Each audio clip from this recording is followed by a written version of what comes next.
রহমানির রহিম, আসসালামু আলাইকুম। তো এটা হচ্ছে 10ই মুহররমের একটা আয়োজন। এটা হচ্ছে টিপ চাল, আমরা চট্টগ্রামের ভাষায় টিপ চাল বলি। তো না, তো এখন আমি টিপ চালের মধ্যে কী কী দিচ্ছি, এখানে আরও অনেক কিছু দেয় কিন্তু আমি এত কিছুই দিচ্ছি না। এগুলো হচ্ছে তিলি। তিলি আপনারা চিনেন, আমাদের চট্টগ্রামের ভাষায় অনেকে গোশের তেলিও বলে, তারপরে এটা শুদ্ধ ভাষায় তিলি বলে।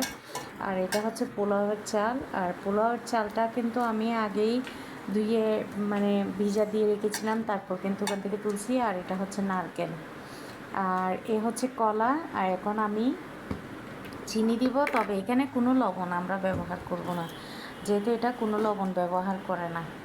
আমি এখানে হালকা করে চিনি দিব, আর হচ্ছে দুধ পাউডার। বিশেষ করে এটা কিন্তু দুধ পাউডার দিয়ে বেশিরভাগ তৈরি করতে হয়, এটাতে অন্য কোনো জিনিস দিবে না, এটাতে মানে এতটুকু পরিমাণ দুধ পাউডার দিতে হবে।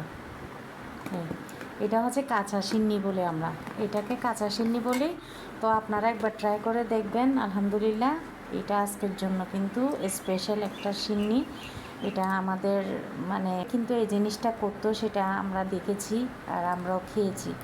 তো আমি বিশেষ করে আমি হাদিসের কোনো কিছুই বলবো না, যেহেতু আমি অত কিছু জানি না, এগুলো মুরব্বীরাই বলতে পারবে এটার মূল কারণটা কী। তো আমি এটা মেখে শেষ করে আপনাদের সাথে আবার পরে শেয়ার করছি। তো এভাবেই কিন্তু মানে এটা সবাই করে, যার তৌফিক আছে তারাও করে, যার তৌফিক নেই তারাও করে।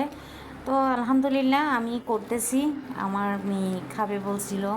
আমি আগে করতাম না, আমার আম্মু করতো মাঝে মধ্যে, তখন খাইছি। পরে একদিন আমার ইচ্ছা হয়েছিল বানানোর জন্য বানাইছি। এরপর থেকে মানে আমার মেয়ে ছেলে ওরা খাইতে চায়, তো আলহামদুলিল্লাহ আমি এরপর থেকে করি। তো আপনারা এভাবে একবার ট্রাই করে দেখবেন, আলহামদুলিল্লাহ একবারটা কেমন। তা আজ এ পর্যন্ত, সবাই ভালো থাকবেন, আল্লাহ হাফেজ।